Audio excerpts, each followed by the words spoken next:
Naniniwala po ako na education is our passport towards reaching our dreams. Kaya sabay-sabay natin gamitin ang ating kaalaman sa pag-abot ng ating mga pangarap.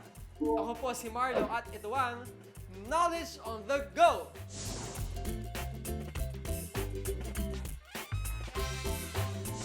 At ang ating on the go player for today, I see Leo.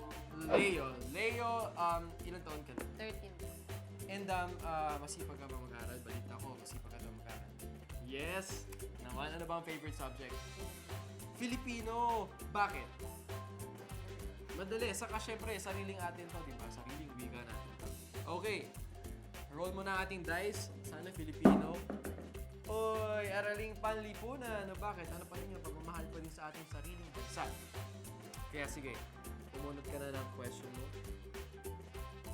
Okay. Leo, go ka na bang mag-knowledge on the go? Go na. Go na si Leo at ito ang aking question for you.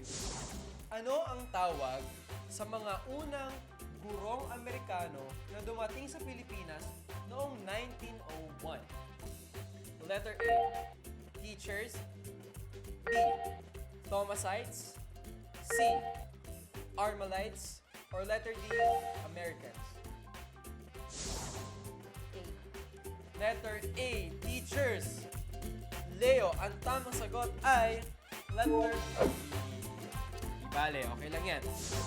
Alam mo ba, Leo, ang mga unang gurong Amerikano ay nakilala sa tawag na Thomasites dahil dumating sila sa Pilipinas noong 1901, lulan ng barkong U.S.S. So kahit di mo nakuha ang tamang sagot, meron kang prize mula sa Knowledge on the Go. Congratulations! Diba, bago na naman tayong dagdag sa ating kaalaman. We should never stop learning. Samahan niyo ulit ako next time dito sa Knowledge on the Go!